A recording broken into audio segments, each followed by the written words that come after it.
খুব খারাপ খবর জানেন, ভীষণ খারাপ খবর। এটা বলতেও খুব খারাপ লাগছে।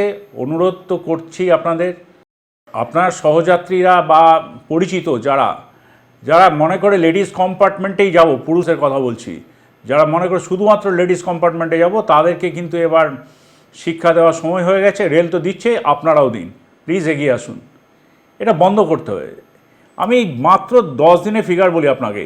এই 10 দিন কিচ্ছু না, নভেম্বর মাসে 1 তারিখ থেকে 10 তারিখের পজিশন শুনলে আপনারও লজ্জা পাবে, আমাদের তো বলতেও লজ্জা লাগছে।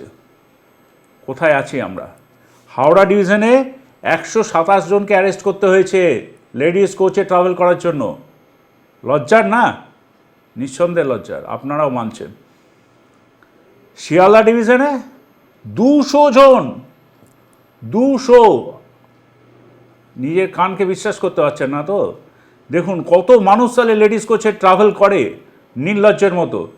অ্যারেস্টও হয়, তারপরেও ট্রাভেল করে। বন্ধ করতে হবে না এটাকে? এগিয়ে আসুন আপনারাও। মালদা ডিভিশনের 33 জনকে অ্যারেস্ট করা হয়েছে। লজ্জা লাগছে এগুলো বলতে, ছোট্ট ছোট্ট জায়গায় এগুলো যদি হয় খুব লজ্জা। আসানসোল ডিভিশনে 160 জনকে অ্যারেস্ট করতে হয়েছে। কেন লেডিস কোচে ট্রাভেল করতে হবে একজন পুরুষ মানুষকে? এটা তো সামাজিক অপরাধ। এটা কি আমরা সবাই মিলে একটা আটকাতে পারি না? সবারই চেষ্টা, সবারই সাহায্য আমরা চাইছি। আমরা তো অ্যারেস্ট করছি, আমরা চেষ্টাও করছি, আপনারাও এগিয়ে আসুন। আর মহিলা যাত্রী যারা আছেন তারা তো একদম একটু একটু আমাদের সঙ্গে সহযোগিতা করুন।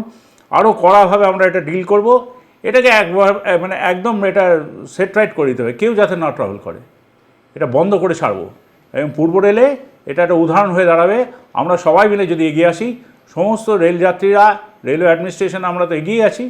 আমাদের মহিলা টিম, এতে আরপিএফ টিম তো একদম প্রোঅ্যাক্টিভ আছে, আপনারা জানেনই। তো সবাই মিলে আসুন, এগিয়ে আসি। এইটাই আপনাদের কাছে আমাদের আবেদন যে মহিলা কোচে কোনো পুরুষ যাত্রীকে আমরা ট্রাভেল করতে দেখলেই আমরা সঙ্গে সঙ্গে রেলে আরপিএফ টিমকে জানাবো এবং এটা প্রতিরোধ তো করবো, প্রতিবাদও করব। এটা হতে দেবো না। পূর্ব রেলকে আমরা সম্মানের সঙ্গে অনেক এগিয়ে নিয়ে যাওয়ার একটা সবাই মিলে চেষ্টাই করি। ধন্যবাদ।